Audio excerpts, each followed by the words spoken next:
எடுத்து வாசிப்போம். யோசுவா புஸ்தகம் 1ஆம் அதிகாரம் 5-8 வரைக்கும் வாசிப்போம். நீ உயிரோடு இருக்கும் நாளெல்லாம் ஒருவனும் உனக்கு முன்பாக எதிர்த்து நிற்பதில்லை. நான் மோசையோடு இருந்தது போல உன்னோடு இருப்பேன். நான் உன்னை விட்டு விலகுவதும் இல்லை. உன்னை கைவிடுவதும் இல்லை. பலம் கொண்ட திடமனதாயிரு.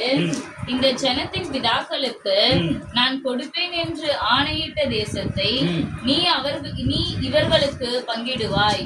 என் தாசனாகிய மோசே உனக்கு கற்பித்த நியாய பிரமாணத்தின் படியெல்லாம் செய்ய கவனமாய் இருக்க மாத்திரம் மிகவும் பலம் கொண்டு திடமனதாயிரு. நீ போகும் இடமெல்லாம் புத்திமானாய் நடந்து கொள்ளும்படிக்கு அதை விட்டு வலது இடது புறம் விலகாதிருப்பாயாக. இந்த நியாய பிரமாண புஸ்தகம் உன் வாயை விட்டு பிரியாதிருப்பதாக. இதில் எழுதியிருக்கிறவைகளின் படியெல்லாம் நீ செய்ய கவனமாயிருக்கும்படி இரவும் பகலும் அதை தியானித்து கொண்டு இருப்பாயாக. அப்பொழுது நீ உன் வழியை வாய்க்க பண்ணுவாய். அப்பொழுது புத்திமானாயும் நடந்து கொள்ளுவாய். ஆமென். ஹல்லேலூயா, ஹல்லேலூயா. தேவனுடைய வார்த்தை நம்ம எப்படி பார்க்கிறோம் அப்படின்னு சொன்னா, இந்த முதல் வசனம் நம்ம வாசிச்சு பார்த்தீங்களா, 5ஆம் வசனம், நீ உயிரோடு இருக்க நாளெல்லாம். இது ஒரு காலங்களில பார்த்தீங்கன்னா வசனங்களை வேத பிரிச்சு வச்சிருந்தாங்க.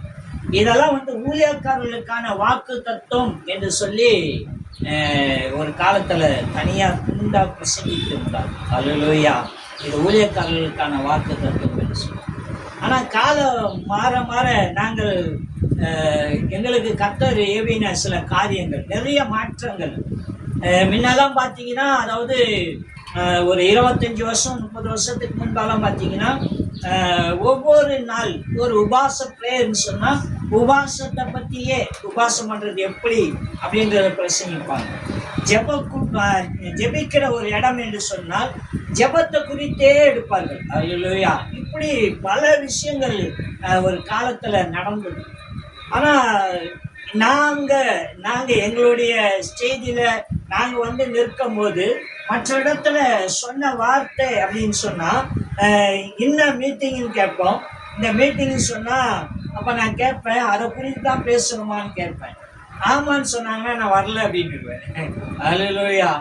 ஏன் அப்படின்னு சொன்னால், கர்த்தர் எனக்கு என்ன பேசுகிறாரோ அதை தான் நான் கொண்டு வந்து சேர்ப்பேன். ஒரு காரியம் நீங்கள் ஒரு பிரேயர் வைக்கிறீங்கன்னா அந்த சூழ்நிலைகளை வைத்து அந்த காரியத்தை நான் பேசுகிறது இல்லை அப்படின்னு சொல்லி நிறையா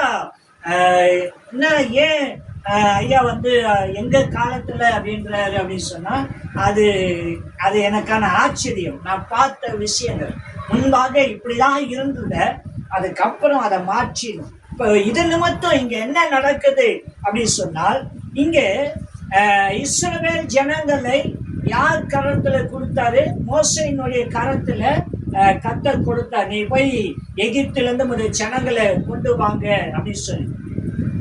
நம்ம நிறைய நேரங்கள்ல இதை பார்த்துக்கிட்டே இருக்கிறோம் இல்லையா? அந்த வார்த்தைகளை எகிப்திலிருந்து வந்தோம் அப்படின்னு சொல்லி. எகிப்திலிருந்து எதுக்கையா வந்தோம்? அடிமத்தனத்துல இருந்தோம். ஹல்லேலூயா.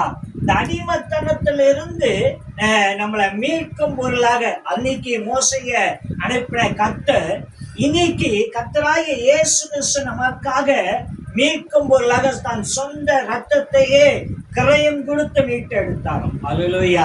இங்க வசனம் சொல்லுகிறது, அந்த மோசை மரிக்கிற காலம் வருது. வயசானா மரித்து போவாங்க இல்லையா? அந்த மரிக்கிற காலம் வருகிறது. மோசை இடத்துல கர்த்தர் சொல்றாரு, நீ மரித்து போயிட்டா இந்த ஜனங்களை நடத்த ஒரு ஊழியக்காரனை நியமனம் பண்ணணும் என்று சொல்லி. அப்போ கர்த்தர் சொல்றாரு, யோசுவாவே உனக்கு அடுத்தபடியா நிறுத்து அப்படின்றாரு. ஹல்லேலூயா. சரி அப்படின்னு அப்போ சொல்றாரு யோசுவாக்கு, நான் மோசையோடு இருக்கும்போது செய்த எல்லா அற்புதத்தையும் நீ பார்த்து இருக்கிற. ஹல்லேலூயா. ஆனா இப்போது மோசைக்கு அப்புறமா நீ நிற்கிற. நான் மோசையோடு இருந்தது போல உன்னோடையும் இருப்பேன். நீதான் இப்ப இப்போ அந்த ஜனங்களுக்கு அந்த எல்லையை பங்கிட்டு கொடுக்க போற. அல்லேலூயா. கொஞ்சம் இந்த காரியத்தை நல்லா கவனிச்சிங்க. இவன் இந்த யோசுவா அந்த 12 கோத்திரத்துல ஒருவனா இருந்தான். அல்லேலூயா. மோசே தான். மோசையும் ஆரோனும் லேவியின் குடும்பத்தையும் ஊழியம் செய்து கொண்டு வந்தார்கள். இந்த யோசுவா அந்த கோத்திரத்தில் உரியவர்களா இருந்தான். அல்லேலூயா. ஆனா கர்த்தர் அவன் இந்த மோசைக்கு கூட இருந்த அநேக நேரங்களில் மோசைக்கு சாதகம், அதாவது கடவுளுடைய வார்த்தைக்கு கீழ்ப்படிந்து அவன் செயல்பட்டான். அல்லேலூயா. இப்போ மோசைக்கு அடுத்தபடியா ஒரு ஆள் வேணும் என்று பார்க்கும்போது நீங்க நல்லா யோசனை பண்ணி பாருங்க, எத்தனாயிரம் ஜனங்கள் அங்க இருக்கிறாங்க. ஆனா யோசுவாவை கர்த்தர் தனியா பிரித்தெடுக்கிறார். அல்லேலூயா. பிரித்தெடுக்கிறார். ஏன் அப்படின்னு சொன்னா, நமக்கு அநேக நேரங்கள்ல சில விஷயங்கள் புரியுதில்லை. நம்ம வாழ்க்கை என்பது இரவு பகல், சூரியன் சந்திரன், நல்லது கெட்டது, இது எல்லாம் இருக்கு இல்லையா?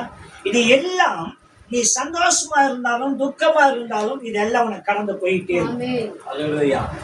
ஆனா அதுல நீ எப்படிப்பட்ட பாத்திரமா வெளிப்படுற அப்படி என்பது நமக்கு தேவையான ஒரு காரியம். அப்போ இந்த காரியத்துல இந்த யோசுவா தன்னுடைய வேலையை நேர்த்தியா செஞ்சுட்டு இருந்தார். அல்லேலூயா. கர்த்தர் முன்குறிக்கிறாரு. மோசையை கூப்பிட்டு சொல்றாரு, உனக்கு அடுத்தபடியா யோசுவாவே என்ன செய், ஸ்தாபன அபிஷேகம் பண்ணு.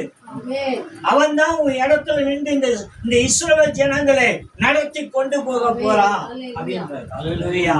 அப்போ அவன் என்ன செஞ்சா அப்படின்னு சொன்னா, அவன் வாழ்க்கைய கர்த்தருக்குன்னு அந்த வழியில எல்லாரும் வந்தாங்க. ஆமென். சிலர் முறுமுறுத்தார்கள். வனாந்தரத்திலே பூமி பலந்து பூமி அவங்களை விழுங்கிட்டுன்னு வேதம் சொல்லுகிறது. அல்லேலூயா. ஆனா யோசுவா அவன் ஒரு விசுவாசியா, ஒரு ஜன கூட்டத்தில் ஒருவனா இருந்த அவன் அதுக்கு அடுத்தபடியா மேய்ப்பனா, அதாவது ஆசாரியனா, மற்றவங்களை வழி நடத்துகிற ஒரு இடத்துக்கு கொண்டு போறான். அல்லேலூயா. அப்படின்னா இதுக்கு நம்ம என்ன பயிற்சி எடுத்தான் அப்படின்னு சொன்னா ஒண்ணுமே இல்லை. அவனாயிருந்தான். கர்த்தருடைய வார்த்தைக்கு கீழ்ப்படிந்தான். தேவனை புரிஞ்சுக்கிட்டான். நேற்று ஒரு சின்னதா ஒரு கிளிப்பிங் பார்த்தேன். கிளிப்பிங்னா படம்லாம் என்னதுங்க, ஒரு சின்ன ஸ்டோரி. அந்த ஸ்டோரியில கண்ணு தெரியாத ஒரு மனுஷன் ஒரு துணி வியாபாரம் செய்கிறார். அல்லேலூயா. அங்கே 2 பேர் வருகிறார்கள், 2 நண்பர்கள். ஒருவன் கேட்கிறான், இந்த துணி எவ்வளவு அப்படின்னு, இந்த ட்ரெஸ் எவ்வளவு அப்படின்னு. 200 ரூபா அப்படின்னு சொல்றாரு. கண்ணு தெரியாது வியாபாரம் பண்றது. என் பையன் விரும்பி இந்த ட்ரெஸ்ஸை கேட்டான் அப்படின்னு சொல்லினா இவரு அதை எடுத்து கொடுக்குறாரு அந்த வியாபாரி. இவன் என்ன செய்யறான்னா, அவருக்கு கண்ணு தெரியாது. அவ 200 ரூபா காசுக்கு 100 ரூபா காசு எடுத்து கொடுக்குறான். அந்த கண்ணை தெரியாதவர் அதை தடவி பார்த்துட்டு பாக்கெட்ல போட்டு போயின்னு இருக்கிறார். கொஞ்சம் தூரம் போனவன கூட இருந்த நண்பன் கேட்கிறான், அவரே கண்ணு தெரியாத ஒரு மனுஷன், அவர் வியாபாரம் செய்து கஷ்டப்படுறாரு, நீ இப்படி பண்றிய, ஏமாத்துறிய, தப்பு இல்லையான்னு. அதுக்கு அவன் சொல்றான், இப்படிலாம் ஏமாத்தலான உலகத்துல வாழ முடியாது. அல்லேலூயா. ஏமாத்தலனா வாழ முடியாது அப்படின்னு சொல்றான். ஆனா இவனுக்கு மனசுல ஒரு விதமான, நம்மளும் பக்கத்தில் நின்று இருக்கோமே, அந்த மனுஷனுடைய கஷ்டத்தை பார்த்து இருக்கிறோம் அப்படின்னு சொல்லி இவன் வேகமா கடந்து போய் அவர் பின்னடத்துல போய், ஐயா அண்ணா எனக்கு ஒரு ட்ரெஸ் வேணும் அப்படின்னு கேட்கிறாரு. அல்லேலூயா. அவர் என்ன சரிங்க அப்படின்னு சொல்லி அவருக்கு ஒரு ட்ரெஸ்ஸை கொடுக்குறாரு. அல்லேலூயா. யாருக்கு? அவர் நண்பருக்கு. அவர் என்ன செய்யறாருன்னா, பாக்கெட்ல இருந்து 500 ரூபா நோட்டு எடுத்து அவர்கிட்ட கொடுத்துட்டு இந்தாங்கண்ணான்ட்டு சொல்லிட்டு போறாரு. ஆனா அந்த குருடன் தடவி பார்த்துட்டு, அண்ணா நீங்க 500 ரூபா கொடுத்துட்டு திரும்பி போறீங்களே, இந்தாங்க 300 ரூபான்னு திரும்பி கொடுக்குறாரு.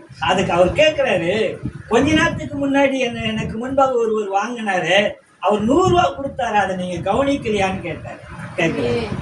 அதுக்கு அவர் சொல்றாரு, இல்லைண்ணே நான் கவனிச்சேன், ஆனா அவங்க பையன் விரும்பி கேட்டான்னு சொன்ன உடனே ஒருவேளை அவருக்கு கஷ்டமோ என்னவோ சொல்லிட்டு அதை நான் விட்டு வந்தேன். அல்லேலூயா.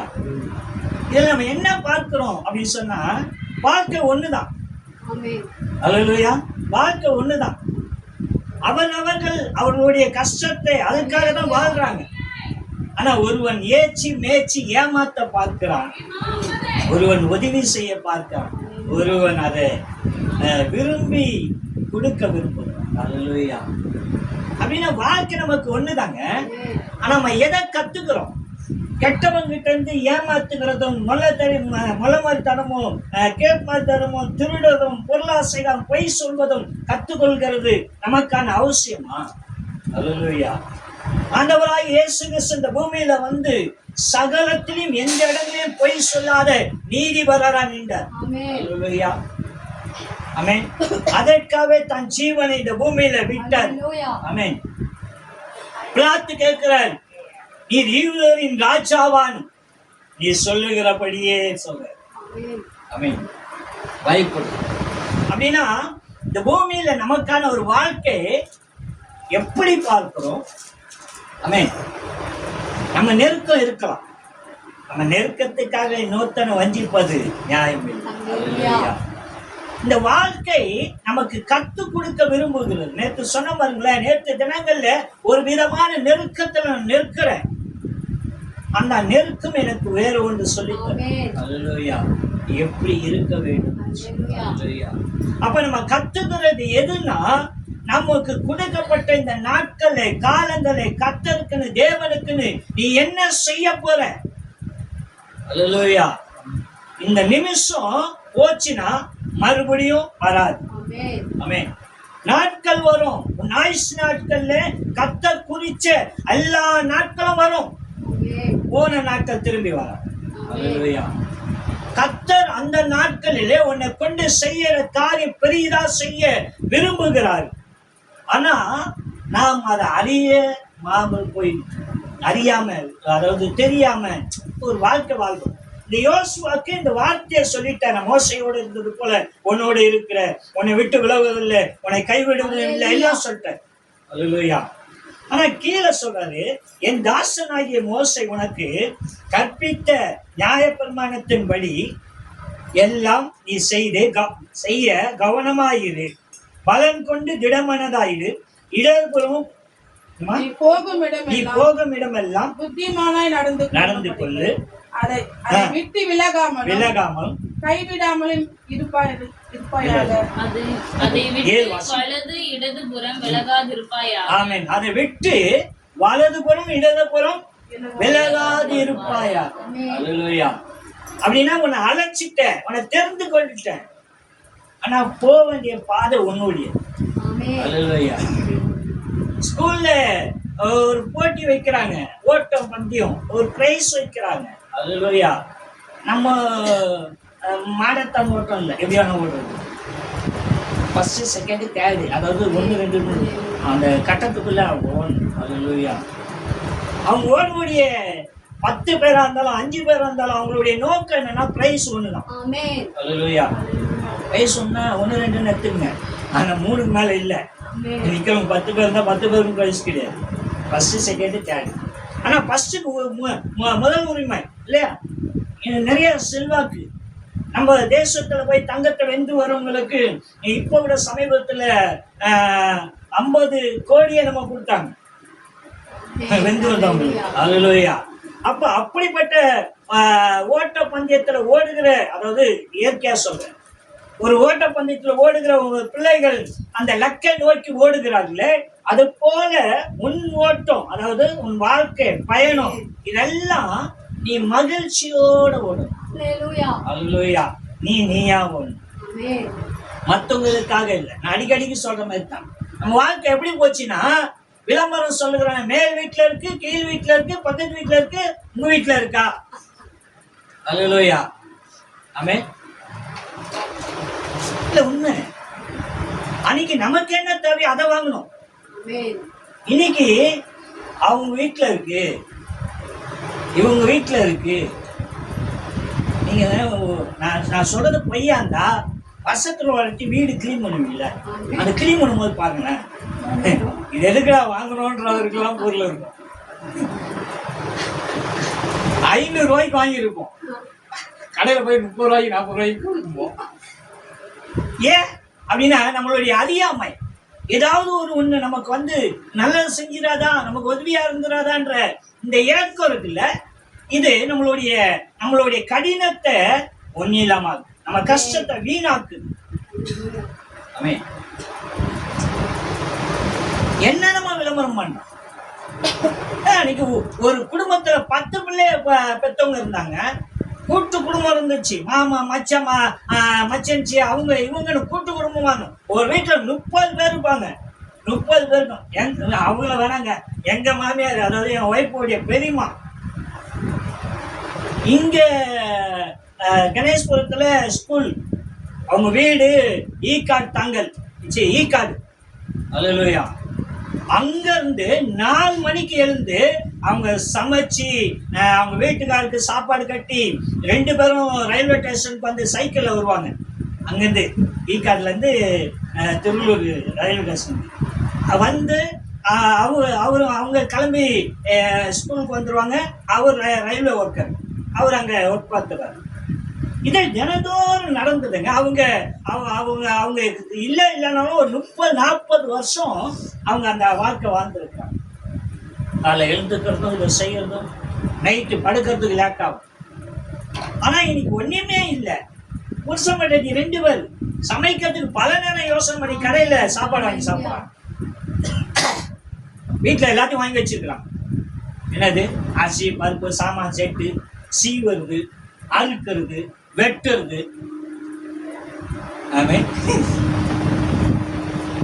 அதுக்கு தீபாத்திரம் மட்டும் தான் காட்டல.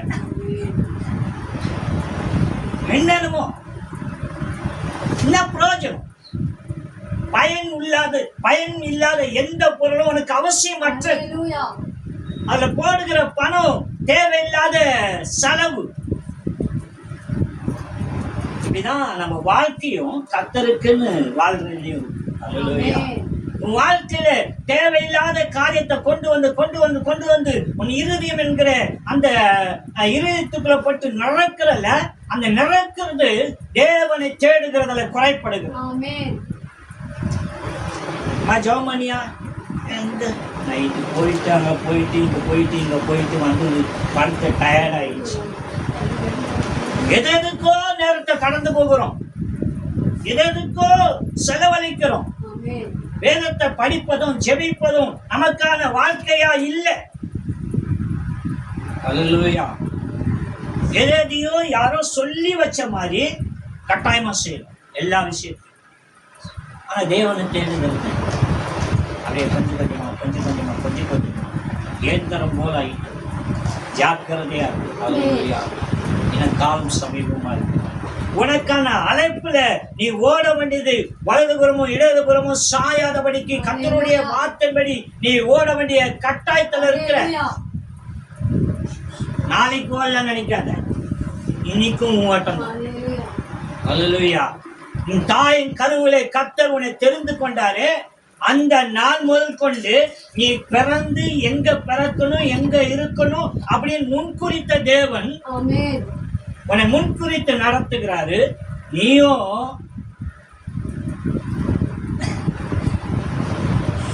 சொல்லுவாங்கல்ல, சோம்பேறிக்கு தோலோட வாழ அந்த கதை தெரியுமா? ஒருத்த பசியா இருக்கிறாங்க, அவங்க எத்தனை போய் வாழைப்பழம் கொடுத்தாங்க, சாப்பிடாம வச்சிருந்தாங்க. என்ன கேட்ட, அதை உரிச்சு நான் சாப்பிட்டு சரி தோலை கூட உரிக்கிறதுக்கு சோம்பேறி மட்டும் சாப்பிட மாட்டேன். அல்லேலூயா. என்ன சொன்னா, அதை உரிச்சு நான் சாப்பிடணும் நான். அல்லேலூயா. இப்படி நம்ம தேவனுடைய கிரியை மறந்து இடதுக்கும் ஓடிட்டு இருக்கோம். வசனம் சொல்லி வலதுபுறமும் இடதுபுறமும் சாயாதபடிக்கு எச்சரிக்கையா இருக்குமா இரவும் பகலும். அல்லேலூயா. தேவனுடைய காரியங்களை நீ சிந்திக்கிற இடத்துல இருக்கு. ஏன்னா கர்த்தர் உன்னை தெரிந்து கொண்டு 10 பேர்ல ஒரு ஆள். அல்லேலூயா. உன்னை தனித்து தெரிந்து. அல்லேலூயா. என்னை கர்த்தருடைய ஆலயத்துல ஊழியக்கார் மூலியமா பேசும்போது சொன்ன வார்த்தை, கர்த்தர் உங்களை முழு நேர ஊழியத்துக்கு அழைக்கிறார். எனக்கு ஒண்ணுமே தெரியாது, ஆனா இன்னைக்கு அந்த இடத்துல நிற்கிறாங்க. கர்த்தருடைய சித்தம். ஹல்லேலூயா. ஆனா இதுக்கு நீ பட வேண்டிய பிரயாசம் ஒண்ணுமே கிடையாது. பாத்திரம், நீ ஒரு பாத்திரம். அவர் எப்படி வரைய விரும்புகிறாரோ பெருசா நீ சாதிக்கிறது. எனக்கு கர்த்தர் கத்துக் கொடுத்தது. ஒரு பெரிய செய்தியை போட்டு 1000 லட்சக்கணக்கான கூட்டத்துக்கு மத்தியில பேசினதான் நீ ஒரு ஊழியக்கார பெரிய தாசன் என்ற எண்ணத்தை உனக்குள்ள கொண்டு வராது. முன்னாடி இடத்தை தேடி போய் நிற்காத. என்னை சார்ந்த அத்தனை ஊழியக்காரங்களுக்கும் தெரியும், நான் எப்பவுமே பின்னாடிதான் இருப்பேன். நையா கூப்பிடுவாங்க, ஊழியக்காரங்களை முன்னாடி கூப்பிடுவாங்க. நையா உன்னை மட்டும் தனியா கூப்பிட வேண்டியா இருக்கு அப்படின்னுவாங்க. ஏன் அப்படி சொல்றேன்னா, கர்த்தர் எல்லாரும் இந்த வேதத்தின்படியும் இல்ல ஏதோ ஒரு காரியத்துல கவனமா கடந்து போக விரும்புகிறார்கள். நானும் கர்த்தர் எனக்கு என்ன சொல்லுகிறாரோ அதன்படி செய்ய விரும்புகிறேன். வேதம் சொல்லுகிறது, நீ எந்த இடத்துக்கு திருமண வீட்டுக்கு போனா முன்னான இடத்தை தேடாதன்னு வசனம் சொல்லுகிறது. அல்லேலூயா. நம்ம எத்தனை பேர் அதை கடைபிடிக்கிறோம்? பல இடங்கள்ல போய் திருமணத்துக்கு போய் போட்டோ பிடிக்காம, போட்டோ இல்லை அந்த இடத்துக்கே போக மாட்டேன். என் மனைவி எனக்கும் அடிக்கடிக்கு அது ஒரு இதாகவே இருக்கும். எப்பப்போ நான் தனியா போய் நிற்கிறேன். அல்லேலூயா. போவேன் நான் கல்யாணத்துக்கு. ஏன் இதை சொல்றேன்னா, முன்னான இடம் தேவனுடையது. அவர் சொல்றாரு, நீ உன் இடத்துல இரு, நான் உன்னை கனப்படுத்தும் போது நான் உன்னை கொண்டு போய் அதை நடத்துவேன். அல்லேலூயா. அந்த காரியத்தை நான் பல இடங்களை உணர்ந்திருக்கிறேன். அப்படின்னா யோசுவாவை கர்த்தர் மோசே நிற்கும் போதே அவனை தெரிந்து கொண்டான். அல்லேலூயா. அவன் கர்த்தருக்குன்னு நின்றான். அல்லேலூயா. மோசேயுடைய கைகள் தளர்ந்து போகும்போது அவன் சுமந்தான் என்று வேதம் சொல்லுகிறது. அல்லேலூயா. தாங்கினான். அல்லேலூயா. பல இடங்கள்ல கர்த்தருக்கு முன்பாக நின்றானா. அல்லேலூயா. தேவனுடைய வசனம் சொல்லுகிறது. சரி, எடுத்து வாசிக்கிறோம். அதுல 3ஆம் அதிகாரம், யோசுவால 3ஆம் அதிகாரம் 13 15 வரைக்கும் வாசிங்க. சம்பவிப்பது என்னவென்றால் சர்வபூமிக்கும் ஆண்டவராகிய கர்த்தர் சுமக்கிற ஆசாரியர்களின் உள்ளங்கால்கள் யோர்தானின் தண்ணீரிலே பட்ட மாத்திரத்தில் மேலே இருந்து ஓடி வருகிற யோர்தானின் தண்ணீர் ஓடாமல் ஒரு குவியலாக நிற்கும் என்றான்.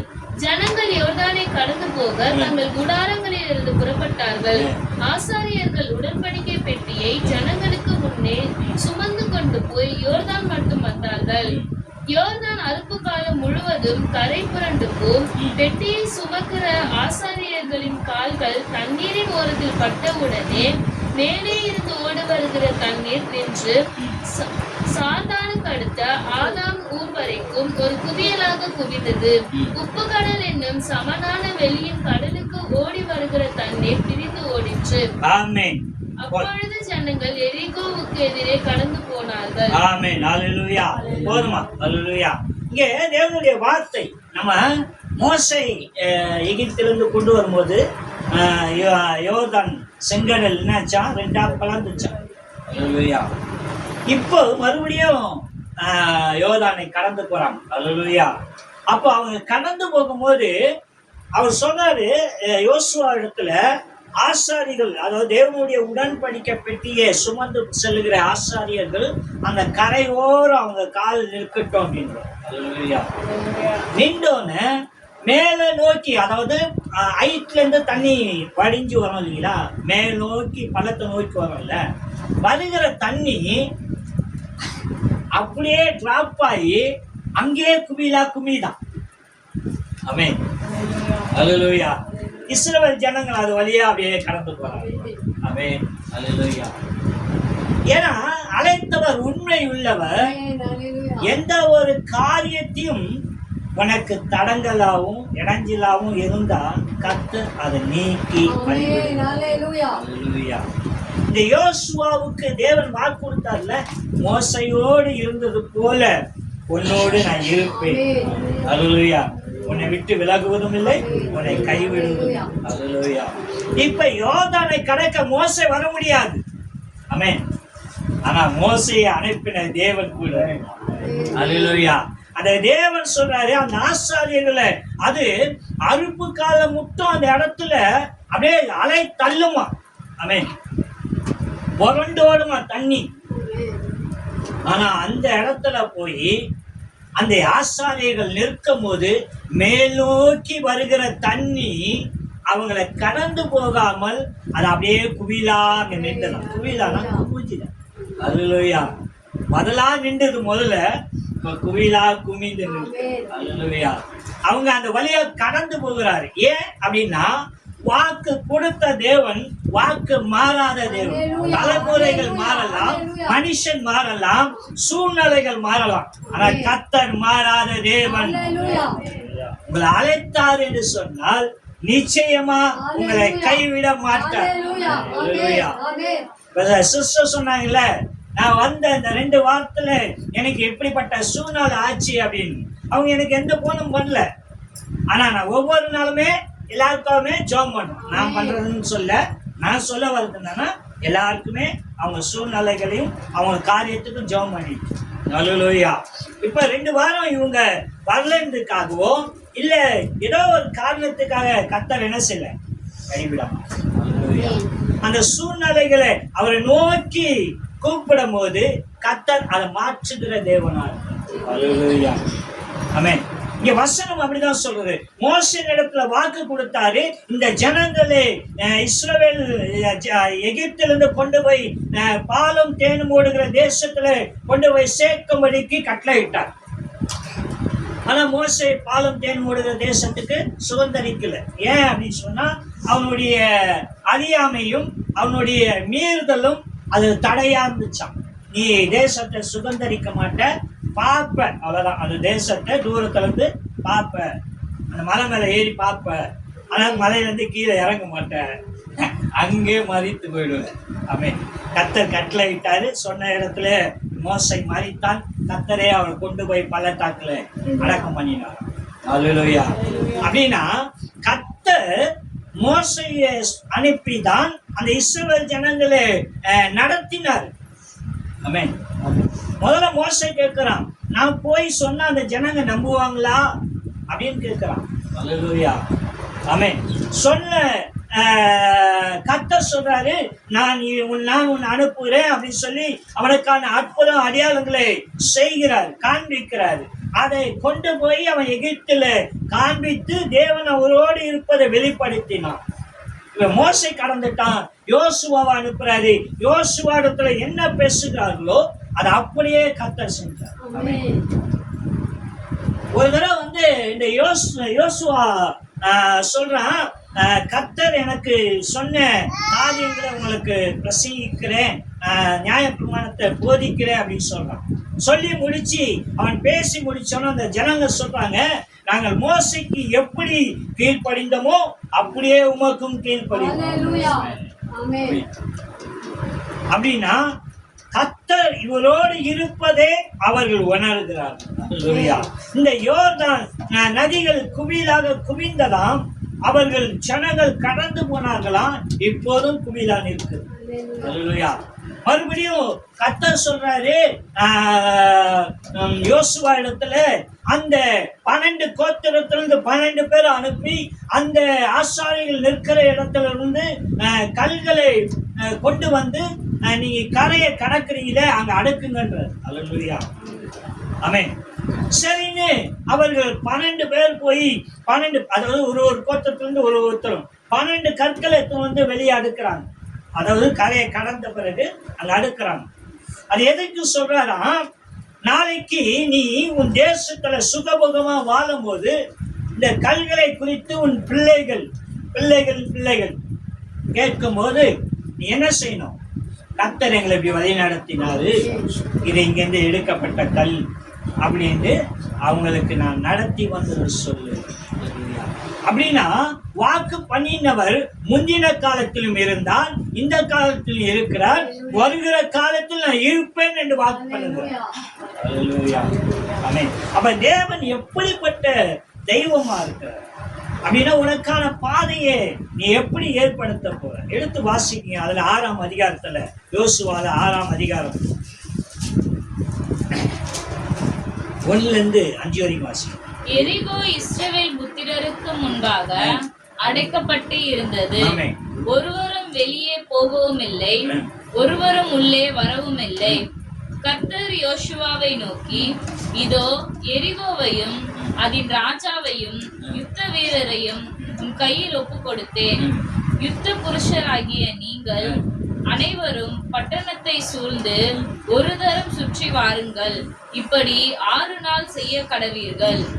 7 ஆசாரியர் பெட்டிக்கு முன்பாக 7 கொம்பு எக்காலங்களை பிடித்து கொண்டு போக வேண்டும். 7ஆம் நாளில் பட்டணத்தை 7 தரம் சுற்றி வர கடவர்கள். ஆசாரியர் எக்காலங்களை ஊத வேண்டும்.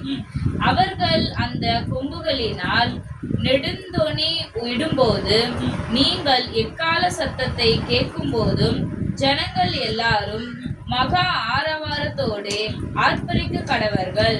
அப்பொழுது பட்டணத்தின் அலங்கம் இடிந்து விழும். உடனே ஜனங்கள் அவரவர் தங்களுக்கு நேராக ஏற கடவர்கள் என்றார். ஆமென். ஹல்லேலூயா. இப்போ இந்த யோர்தானை கடந்து வந்துட்டாங்க. பாலும் தேனும் ஓடுகிற தேசம் க்ளோஸ்ல இருக்கு. ஹல்லேலூயா. சுத்தி அடைப்பு. ஆமென். ஹல்லேலூயா. சுத்தி அடைக்கப்பட்டாச்சு, வழியே இல்லை. ஏன்னா இவங்க ஒரு தேசத்தையும் பிடிக்கும் போதே இவங்க முன்குறிச்சிட்டாங்க. அந்த தேசத்துல இருக்கவங்க இவங்க வந்தாங்கன்னா நம்ம அவ்வளோதான், நம்மளை காலி பண்ணிடுவாங்க. அதனால நம்ம சுற்றி இருக்கிற மதில்கள் எல்லாத்தையும் மூடி, கதவுகளை மூடி க்ளோஸ் பண்ணுங்க, அவங்க உள்ள வரக்கூடாது அப்படின்னு சொல்லிட்டு மூடிட்டாங்க. ஹல்லேலூயா.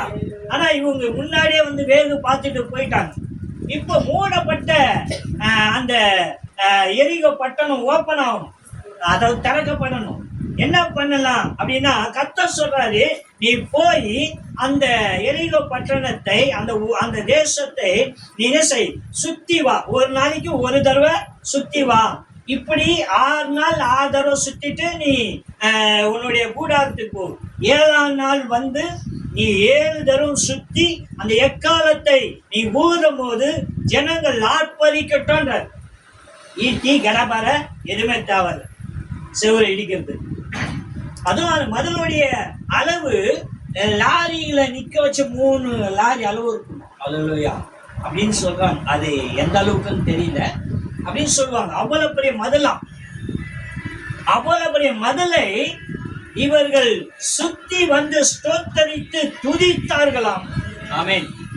அந்த மதல்கள் இடிக்கப்பட்டு, ஹல்லேலூயா. அதுவும் அது வெளிப்பக்கமா இடியல, உள் பக்கமா இடிஞ்சு விழுந்தது. ஹல்லேலூயா. அவர்கள் அந்த பட்டணத்தை பிடித்தார்கள். அப்படின்னா உனக்கு கர்த்தர் ஒரு வாக்கு பண்ணினார், அந்த வாக்கு தத்துவத்தை நிறைவேற்ற முதல்ல சமுத்திரம் இவர்களுக்கு முன்பாக நிற்கிறது. ஹல்லேலூயா.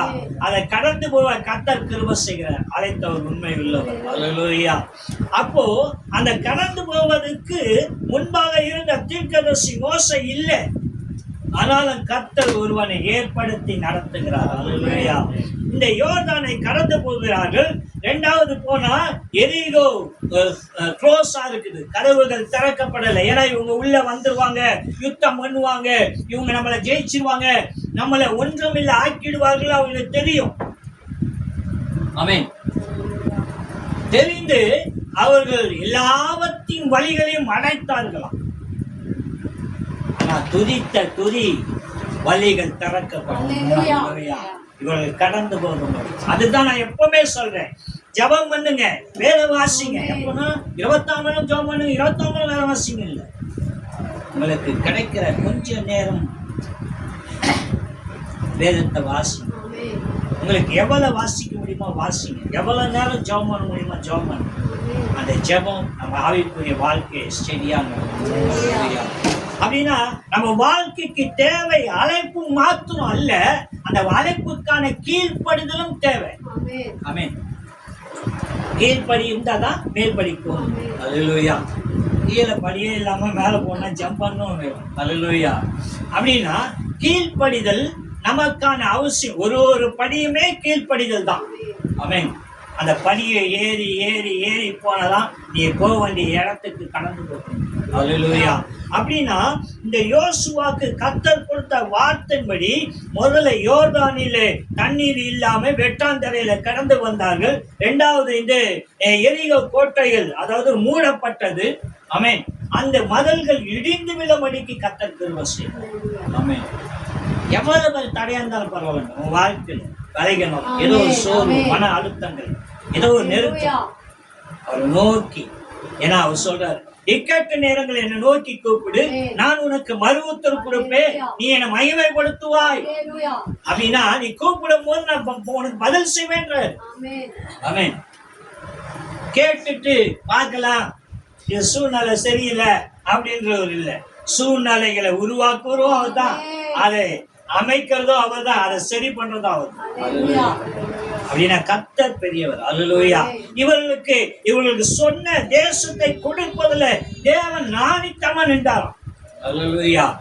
அதுலயும் அழைத்த அந்த வம்சத்திலிருந்து 2-3 தலைமுறைகள் தாண்டி போயிடுச்சு.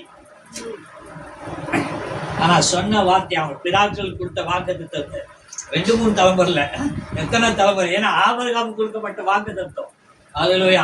ஆபிரகாம், ஈசாக்கு, யாக்கோபு, யோசேப்புக்கு அப்புறம் எத்தனை ஜெனரேஷன் வனாந்தரத்திலே 40 வருஷம் கடந்து போயிருக்கிறார்கள். அல்லேலூயா.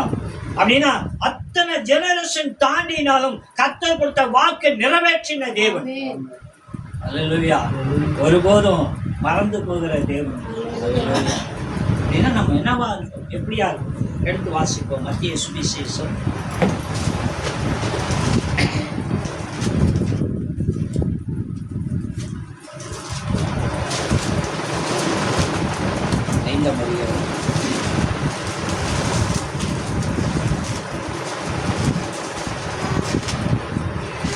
13-18 வரைக்கும். நீங்கள் பூமிக்கு உப்பாய் இருக்கிறீர்கள். நீங்க பூமிக்கு உப்பா இருக்கீங்க. உப்பானது சாரமற்று போனால் எதினால் சாரமாக்கப்படும்? வெளியே கொட்டப்படுவதற்கும் மனுஷனால் மிதிக்கப்படுவதற்குமே ஒழிய வேண்டும் என்று உதவாது. நீங்கள் உலகத்துக்கு வெளிச்சமாயிருக்கிறீர்கள். மலை மேல் இருக்கிற பட்டணம் மறைந்திருக்க மாட்டாது. விளக்கை கொளுத்தி மழைக்காலால் மூடி வைக்காமல் விளக்கு தண்டியின் மேல் வைப்பார்கள். அப்போது அது வீட்டில் உள்ள யாவருக்கும் வெளிச்சம் கொடுக்கும். இவ்விதமாய் மனுஷர் உங்கள் நற்கிரியைகளை கண்டு பரலோகத்தில் இருக்கிற உங்கள் பிதாவை மகிமைப்படுத்தும்படி உங்கள் வெளிச்சம் அவர்கள் முன்பாக பிரகாசிக்கப்படுவது. நியாயப்பிரமாணத்தை ஆனாலும் தீர்க்கதரிசி ஆனாலும் அழிகிறதற்கு வந்தேன் என்று எண்ணிக்கொள்ளாத இருங்கள். அழிகிறதற்கு அல்ல, நிறைவேற்றுவதற்காகவே வந்தேன். வானமும் பூமியும் ஒளிந்து போனாலும் நியாயப்பிரமாணத்தில் உள்ளதெல்லாம் நிறைவேற்றும் அளவும் அதில் ஒரு சிறு எழுத்தாகிலும் ஒரு எழுத்தின் உறுப்பாகிலும் ஒளிந்து போகாது என்று மெய்யாகவே உங்களுக்கு சொல்கிறேன். ஆமென். ஹல்லேலூயா. இப்போ நம்ம பழைய ஏற்பாட்டுல பிதாவினுடைய காலத்துல நடந்த சம்பவத்தை எல்லாம் பார்த்தோம். அல்லேலூயா. தேவன் வாக்கு பண்ணினே நிறைவேற்றினார் அப்படின்னு சொல்லி. அல்லேலூயா. இப்போ புதிய ஏற்பாடுக்கு வந்திருக்கிறோம். அல்லேலூயா. இயேசு கிறிஸ்துவினுடைய குமாரனுடைய காலத்துக்கு வந்திருக்கிறோம். அல்லேலூயா. இந்த காலத்துல தேவனுடைய வார்த்தை சொல்லுங்க, நீங்க பூமிக்கு எப்படி இருக்கீங்க? உப்பா இருக்கீங்க. அல்லேலூயா. நீங்க சமைக்கிறதுல உப்பு போடாம சமைக்கிறவங்க யாரா இருக்கீங்களா? அது சாப்பாட்டுல போடலன்னா குழம்புல போடுவீங்கல்ல. அல்லேலூயா. ஏன் அப்படின்னா உப்பானது சுவை தருகிற ஒரு காரியம். அல்லேலூயா. உப்பானது சுவை கொடுக்கிற ஒரு காரியம். அல்லேலூயா. உப்பானது சாரமற்று, அதாவது அந்த சுவை இல்லாமல் போனால் எதற்கு உதவும்? கீழே கொட்டுவதும் மனுஷனை மிதிச்சு போவதுக்குமே தவிர வேற ஒன்றத்துக்கும் வருவாங்க. அல்லேலூயா. அப்படின்னா நீங்க சாரம் உள்ள உப்பா இருக்கணும். நீங்க உலகத்துக்கு வெளிச்சமா இருக்கீங்க. மலை மேல் உள்ள பட்டணம் மறைஞ்சிருக்காது. பள்ளத்தாக்கில் உள்ள பட்டணம் தெரியாது. அல்லேலூயா. பள்ளத்துல இருக்க ஒரு கிராமமோ ஒரு இதுவோ அந்த மேட்டில் ஏறி பார்த்தாலும் தெரியும். அல்லேலூயா. ஆனா மலை மேல் உள்ள பட்டணம் நீ பள்ளத்துல இருந்து பார்த்தாலும் அந்த பட்டணம் என்ன செய்யும்? வெளியும் தெரியும், அங்க ஒரு கூட்டம் இருக்கு அப்படின்னு சொல்லி.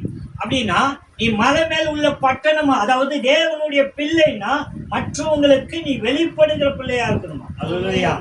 அதனால நீ விளக்கை ஏற்றி மரக்கலால் மூறாமல் விளக்கின் தண்டின் மேல் வைத்தால் அந்த வீட்டுக்கே வெளிச்சம் கொடுக்கும். அப்படின்னா இது எல்லாமே நீ மற்றவங்களுக்கு எப்படி பயன்படுறன்னா எப்படி? பிதாவானவர் தன்னுடைய ஜனங்களில 12 கோத்திரத்துல 12,000 பேர் 1,40,40,000 பேர் தெரிஞ்சு கொண்டார். ஆனா அவங்களுடைய முறைமைகள் இன்னும் தேவன் சொன்ன வார்த்தைகளை மீறி போய்கொண்டே இருந்தது. அல்லேலூயா. இப்போ கிறிஸ்துவை இந்த பூமிக்கு அனுப்புகிற ஜீவ பலியாக, அல்லேலூயா, அந்த ஜீவ பலியாக இயேசு கிறிஸ்து இந்த பூமியில வந்து அடிக்கப்பட்டு ரத்தம் சிந்தி அடிமைத்தனத்துல இருந்த நம்மளை ரத்த கிரயம் கொடுத்து மீட்டு எடுத்தார். அல்லேலூயா. அப்போ பிதாவினுடைய சித்தம் குமாரனுடைய சித்தம் இது இரண்டும் நம்ம இடத்துல வந்து ஆமென். எப்படி இருக்கிறோம் அப்படின்னு சொன்னா, இந்த பிதாவாகிய தேவன் குமாரனை அனுப்பினதை போல வேதம் சொல்கிறது. நான் சொல்ல அநேக சகோதரர்களை அனுப்பி இருக்கிறேன், தந்திருக்கேன் என்று வேதம் சொல்லுகிறது. அல்லேலூயா. அவருடைய குமாரனுடைய சகோதரர்களை அநேகரை பூமியில அனுப்பிச்சிருக்காங்க. அல்லேலூயா. யோவான் ஸ்நானகனை குறித்து சொல்றாரு. அல்லேலூயா. எப்படி சொல்றாரு அப்படின்னு சொன்னா, யோவான் ஸ்நானகன் ஒரு தூதன் என்று கர்த்தர் சொல்லுகிறார். அல்லேலூயா. அப்படின்னா இந்த பூமியில நீ நானும் வெறுமையா தெரிந்து கொள்ள பாத்திரம் அல்ல. ஆமென். அல்லேலூயா. நீ உப்பா இரு, மற்றவங்களுக்கு சுவை கொடுக்க. நீ வெளிச்சமா இரு, மற்றவங்க இருள இரண்டு தவறி நடக்காதபடிக்கு. அல்லேலூயா. நீ மற்றவங்களுக்கு எப்படி இருக்கணுமா? தேவனுடைய சித்தத்தை செய்கிறோம். அதுல 16 வாசிக்கிறோம். இவ்விதமாக மனுஷன் உங்கள் நற்கிரிகளை கண்டு பரலோகத்தில் இருக்க உங்கள் பிதாவை மகிமைப்படுத்தும்படிக்கு உங்கள் வெளிச்சம் அவர்கள், அல்லேலூயா, உங்க வெளிச்சம் அவர்களை பிரகாசிக்கும். அல்லேலூயா. உங்கள் வெளிச்சம்னா நம்மள. அல்லேலூயா. அதுதான் சொல்றேன். நம்மளே இருள் அடைஞ்சிருந்தால், நம்மளே இருட்டில் இருந்தால், நமக்கே விசுவாசத்தை குறித்து சொல்ல வேண்டியது இருந்தால் நம்ம எப்படி மற்றவங்களுக்கு? அதனால்தான் அப்போஸ்தலன் பவுல் சொல்றார், நீ கிறிஸ்துவை குறித்து ஒருவருக்கும் பிரசங்கிக்காதே, அது உன்னுடைய மனம் திரும்புதல இருக்குல்ல, உன் மனம் திரும்புதலுக்கான கிரியை அதை அநேக கண்டு மனம் திரும்படிக்கு. அல்லேலூயா. உன்னுடைய கிரியை அப்படிப்பட்டதா இருக்கணும். அல்லேலூயா. உன்னுடைய செயல். ஆமென். நமக்கு மற்றவங்களை குற்றப்படுத்தே பழக்கம். நம்மளை பார்க்கறதில்ல. அப்பப்போ சொல்வதுன்னா இந்த வேதாகம் தான் கண்ணாடி உங்களுக்கு. ஆமென். ஆமென். அந்த வேதாகமத்தை படிச்சீங்கன்னா நம்ம எவ்விதத்துல எப்படி இருக்கிறோன்றது நமக்கு புரியும். அல்லேலூயா. தேவ வசனம் தான் அநேக நேரங்களில் நான் சோர்ந்து போகும்போதுதான் என்னை ஆற்றி தேற்றி வழி நடத்துகிற தேவனுடைய வார்த்தை. ஆமென். இன்னைக்கு இந்த இடத்துல இந்த ஸ்தானத்தில் நின்று பேசுவது தேவனுடைய பலனை தவிர சுயமோ மாமேசமோ ஒன்றும் இல்லை. அல்லேலூயா. நேற்று வரைக்கும் சோர்ந்து போயிருந்தது. ஆமென். இன்னைக்கு இந்த கர்த்தருடைய வார்த்தைக்கு பலப்படுத்துகிற காரியம் என்ன அப்படின்னா, கர்த்தர் என்ன நடத்துகிறார். அல்லேலூயா. அப்படின்னா நம்ம செய்கிற செயல் கிரியை தேவனுடைய நடத்தல். ஆமென். தேவனுக்கு பிரியமா நம்ம இருக்கணுமா? நம்மள தேவன் அனுப்பினவர் மகிமைப்படத்தக்க நம்மளுடைய வெளிச்சம் அவர்கள் மேல் பிரகாசிக்கணும். அல்லேலூயா. ஆமென். இப்போ தேவன் நமக்கான கட்டளை சொல்லிட்ட, நீயா இருந்து கர்த்தருடைய வார்த்தைக்கு நீ கீழ்ப்படிஞ்சா என்ன நடக்கும் அப்படின்றத நம்ம பார்த்துட்டோம். மோசின் இடத்துல யோசுவா போய் நின்றான். பாலும் தேனும் ஓடுகிற தேசத்துக்கு இஸ்ரவேல் ஜனங்க போயிட்டாங்க. அல்லேலூயா. இப்ப நமக்கு இங்க அவர் சொல்லிட்டாரு, நீ உப்பாயிரு, நீ வெளிச்சமாயிரு, நீ மலம் உள்ள பட்டணமாயிரு, அப்பதான் அநேகர் உன்னை கண்டு அவங்க பிரகாசிப்பாங்க அப்படின்ட்டார். அல்லேலூயா. அப்படி சொன்னவர் கீழே சொன்ன 18ல, வானமும் பூமியும் ஒளிந்தாலும் நியாய பிரமாணத்தில் உள்ள வார்த்தைகள் நிறைவேறத்தக்க அதில் உள்ள சிறிய எழுத்தாகிலும் எழுத்தின் உறுப்பாகிலும் ஒளிவது இல்லை. ஆமென். உன்னை வாக்கு தத்தம் பண்ணி அழைத்த தேவன். அல்லேலூயா. அந்த எலும்பினுடைய உறுப்புல ஒரு புள்ளி கூட மாறாது. ஆமென். அப்படின்னா அழைத்தவர் எப்படிப்பட்ட தேவன் என்று புரிஞ்சுக்கொள்ளும். அல்லேலூயா. மனுஷன் இல்லை. அல்லேலூயா. மாறுவது. அல்லேலூயா. சதா காலமும் ஜீவனுள்ள தேவன். அந்த வார்த்தையினுடைய உறுப்பும் மாறாது. உனக்கு கொடுத்த வாக்குத்தத்தத்தை கர்த்தர் நிறைவேற்ற வல்லவரா இருக்க. உனக்கு தாமதிக்கிறதுனா உன்னுடைய விசுவாசம் எங்கேயோ ஒரு ஓட்டை இருக்குது. அல்லேலூயா. அந்த ஓட்டையை அடி. அல்லேலூயா. கர்த்தர் சொன்ன வாக்குத்தத்தம் நிறைவேற காத்தது. அல்லேலூயா. நமக்கு நெருக்கம் வரும்போது நமக்கு புரியுதில்லை இல்ல. அல்லேலூயா. நம்மளுடைய காரியங்கள். ஆனா கர்த்தர் சொல்றாரு, நான் எங்கேயும் போல பட்சத்துல தான் கூட தான், பயப்படாது. ஆமென். நெருக்கம் வரும்போது நீ பயந்துட்ட, பயப்படாது. அப்பக்கூட அல்லேலூயா. வாக்கு பண்ணினவர். காலங்கள் மாறினாலும் வருஷங்கள் மாறினாலும் மாறாத தேவன். அல்லேலூயா. அவர் அன்பு நிஜம். ஆமென். அவர் அன்பு நிஜம். அல்லேலூயா. அந்த அன்பை விவரிக்க நாட்கள், காலங்கள், வருஷங்கள் போதாது. ஆமென். அழைத்த தேவன் உண்மையுள்ள தேவன். அல்லேலூயா. அவர் இறக்கம் பாராட்டுதல். அல்லேலூயா. ஒரே ஒரு வசனத்தை மார்க்கு சுவிசேஷம் 3ஆம் அதிகாரம்.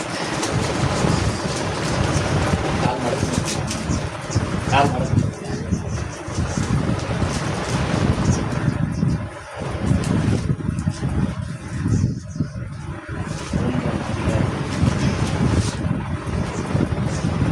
பதினஞ்சிலிருந்து 19 மாசம். வியாதிகளை குணமாக்கி பிசாசுகளை துரத்தபடி அவர்கள் அதிகாரம் உடையவர்களாய் இருக்கவும் அவர்களை ஏற்படுத்தினார். அவர்கள் யார் எனில் சீமோன், இவனுக்கு பேதுரு என்ற பெயர். செப்தேவின் குமாரனாகிய யாக்கோபு, யாக்கோபின் சகோதரனாகிய யோவான், இருவருக்கும் இடிமுழுக்க மக்கள் என்று அர்த்தங்களை கொள்ளும் ஒருவன் கேஸ் என்கிற பேரிட்டார். அந்திரேயா, பிலிப்பு, பர்த்தோலியோமேயு, மத்தேயு, தோமா, அல்போவின் குமாரன் யாக்கோபு, தத்தேயு, கானானாகிய சீமோன், அவரை காட்டிக் கொடுத்த யூதாஸ் காரியத்தில். ஆமென். இவர்கள் யாரு சொன்னா 12 சீசர்கள். அல்லேலூயா. 12 சீசர்கள். ஆமென். நல்லா கவனிச்சிங்க. இந்த தேவனுடைய வார்த்தைக்கு இருக்கிறோம். இந்த 12 பேரும் சீசர்கள். அவர் சொல்றாரு, வியாதிகளை குணமாக்கவும் சாசுகளை துரத்தவும் அவர்களை அதிகாரம் உடையவர்கள் ஆக்கி அவர்களை ஏற்படுத்தினாராம். 12 அப்போஸ்தலர்கள். அல்லேலூயா. அதில் ஒருத்தன் காட்டி கொடுத்தான், இயேசுவை காட்டி கொடுத்தான். அல்லேலூயா. ஆனா மற்ற பேர்கள் ஒவ்வொருத்தருமே அப்ப பேதுரு சபைக்கு தலையா நின்றான். அல்லேலூயா. யோவான் வெளிப்படுத்தல எழுதுகிற சுவிசேஷத்தை கர்த்தர் அவனுக்கு கொடுத்தார். இப்படி ஒவ்வொருத்தரும் பெரிய பெரிய தோமா இந்தியா தேசத்துல வந்து தேவனுடைய நாமத்தை மையப்படுத்தினார். அல்லேலூயா. இப்படி 12 சீசர்கள் ஒவ்வொருத்தரும் ஒவ்வொரு விதங்கள்ல இருந்தார்கள். அல்லேலூயா. இந்த காட்டி கொடுத்த யூதாஸ், அல்லேலூயா, அவர் யாருன்னு கேட்டீங்கன்னா அந்த அந்த சபைக்கு, அதாவது இந்த 12 பேர் சேர்ந்த கிறிஸ்துவனுடைய கட்டுமானத்துக்கு செலவாளி, கணக்கு வழக்கு பார்க்கிற ஒரு ஆள். அல்லேலூயா. அவருக்கு சில நேரங்கள்ல நடக்கிற சில சூழ்நிலைகளை பார்த்து அவர் வருத்தப்பட்டார். என்னன்னா, 300 ரூபாய்க்கு ஒரு ஸ்திரியானவள் தைலத்தை வாங்கி இயேசுனுடைய தலையிலிருந்து கால் வரைக்கும் என்ன செஞ்சாராம், அதை அபிஷேகம் பண்ணி அவருக்கு செலவழித்தாலாம். அல்லேலூயா. இவருக்கு உடனே கோபம் வந்துச்சு. அந்த 300 ரூபா பணம் இருந்தா ஏழை எளியங்களுக்கு உதவலாமே அப்படின்னு என்ன செய்யறாரு, வருத்தப்படுகிறார். அல்லேலூயா. அவர் வருத்தம் நியாயமானதா இருக்கலாம். ஆனா பண்ணுவது யாருக்காக, எதற்காகன்றது நமக்கு தெரியும். அல்லேலூயா. நம்ம பல நேரங்களில் சில விஷயங்கள் புரியறதில்லை, எதுக்கு நடக்குதுன்னு புரியறது இல்லை. புரியாமையே காலத்தை கடந்து போகிறோம். அங்க இயேசு சொல்றாரு, என்னை அடக்கம் பண்ணுவதற்கு முன்பாக எனக்கு செய்ய வேண்டிய கடமை இது. அல்லேலூயா. இந்த வேதாகமும் எப்பெல்லாம் இதை குறித்து பிரசங்கிக்கிறார்களோ இந்த சிறிய குறித்தும் பேசுவார்கள் என்று வேதம் சொல்லுது. அல்லேலூயா. அப்படின்னா ஒரு காரியம் நடப்பது தேவனுடைய திட்டம், அதுல கண்காணிப்பது உன்னுடைய வேலை இல்லை. உன் வேலை என்னன்னா உனக்கு கொடுக்கப்பட்டதை நீ நேர்த்தியா செஞ்சிடு. ஆமென். கடந்த மாதம் வேலைக்கிழமை கூட பார்த்தோம், மறைக்கப்பட்டது பிதாவுக்குரியது, அதுக்கும் உனக்கும் சம்பந்தம் இல்லை, யாருக்குமே சம்பந்தம் இல்லை, அது தேவன் பார்த்துப்பார். ஆனா தெரிவிக்கப்பட்டது நியாயப்பிரமாணத்தினுடைய வார்த்தைகள் உன் வாயிலும் உன் இதயத்திலும் இருக்கணும். இதுதான் சட்டது. இந்த செய்தியை இந்த காரியத்தை பிரசங்கிப்பதற்கும் கேட்பதற்கும் சனம் இல்லாமல் போகுது. ஏன்னா இன்னைக்கு கிறிஸ்துவ வாழ்க்கை ஒரு ஓட்டம், எல்லாரும் ஓடுகிற ஒரு ஓட்டத்தை ஓடிட்டு இருக்கான். அல்லேலூயா. நீ கிறிஸ்தவன்னா பாக்கியவான் என்று நிற்கும். அல்லேலூயா. ஆனா உன் கிரியே தேவனுக்குரியதாகும். அல்லேலூயா. இந்த 12 அப்போஸ்தலரையும் கர்த்தர் தெரிந்து கொண்டார், விரும்பி அழைத்தார், முன்குறித்தார். அல்லேலூயா. ஆனா அந்த காட்டி கொடுத்த இந்த யூதாசுக்கு அவர் மொத்தபடி என்ன சொல்றார்? இங்க வேதத்தை நீங்க பாத்தீங்கன்னா மேல வசனம் சொல்ற, வியாதிகளை குணமாக்கவும் பிசாசுகளை துரத்தவும் அவர்களை அதிகாரம் உடையவர்கள் ஆக்கி அவர்களை ஏற்படுத்தினாராம். அப்படின்னா யூதாச தனியா விடல, அதை என்னவோ அவரை தேவனை மையப்படுத்த தான் அழைத்தார். அவனுடைய குருட்டு குணம் இருக்குல்ல. அல்லேலூயா. ஆமென். நினைக்கும் போதே கர்த்தர் சொல்லிட்டார், இன்னும் உங்ககிட்ட வந்து பரதேசிங்க இருக்கிறாங்க, அல்லேலூயா, தரித்திரர்கள் இருக்கிறாங்க. ஆமென். அப்படின்னா தேவனுக்கு எல்லாமே தெரியுங்க, நடப்பது உன்னுடைய ஆளுமை என்று எண்ணாது. அல்லேலூயா. கர்த்தருடைய திட்டம். தேவன் நீ ஒரு பாத்திரம். அல்லேலூயா. ஒரு வீட்டுல அநேக விஷயங்கள் செய்கிறோம். ஆமென். சமைக்கிறோம், சாப்பாடு, குழம்பு, கூட்டு, பொரியல், பல விதங்களை பல விஷயங்களை செய்கிறோம். ஒவ்வொன்றுத்துக்கும் ஒவ்வொரு பாத்திரம். அது போலதான் நீங்களும் நானும். அல்லேலூயா. பாத்திரம் மேல் தவிர, ஆனா கர்த்தருடைய திட்டம் செய்கிறவர்கள கர்த்தர் நம்மளை தெரிந்து கொண்டு, இதுக்கு நீ ஆயத்தப்படணும் என்று சொன்னால், நீ தேவ சித்தத்துக்கு இருக்கணும் என்று சொன்னால் உன் பாத்திரம் எப்போதும் சுத்தமா இருக்க வேண்டியது. அல்லேலூயா. எதற்குன்னா தேவன் பயன்படும். அப்ப அந்த பயன்படுத்துவதற்கு வாக்கு தத்துவத்தை கொடுத்தவரும் வாக்கு தத்துவத்தை நிறைவேற்ற அவர் வல்லவரா இருக்கிறார். பயன்படுத்த தான் நம்ம ஆயத்தம். ஆண்டவரே, நான் உன் சித்தத்தை செய்ய காத்திருக்கிறேன். நான் மறுபடியும் சொல்றேன், காலங்கள் போய்கிட்டே இருக்குது. இப்பதான் நம்ம 31 கொண்டாடி ஜனவரி மாசத்தை பார்த்த மாதிரி இருக்குது.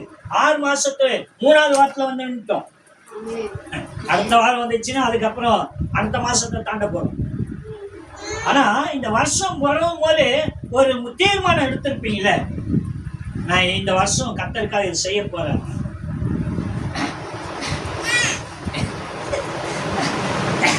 அந்த தீர்மானத்தை நினைவு கூறீங்க. நம்ம செய்யறோமா, செஞ்சிருக்கிறோமா, செய்யறோம், விட்டு செய்யறோமா அப்படின்னு கேப் விடாது.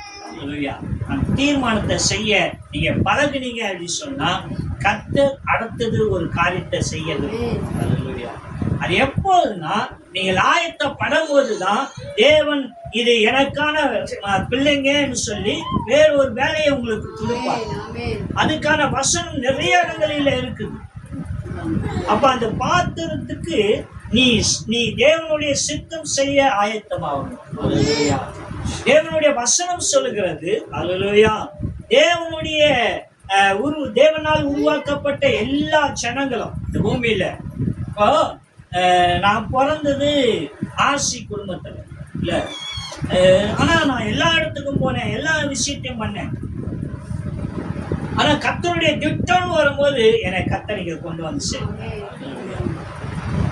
அதுக்கு முன்பாக எனக்கு தெரியாத அநேக இடத்துக்கு ஓடினாலும் தேவ ஸ்தலத்துக்கு, தேவனுடைய ஆலயத்துக்கு வந்து நிற்கும் போது கர்த்தருடைய வார்த்தைக்கு கீழ்ப்படிந்து கர்த்தரை எடுத்து பயன்படுத்தாங்க. என்னை கேலி செய்தவர்கள், கிண்டல் செய்தவர்கள் எத்தனை. அல்லேலூயா.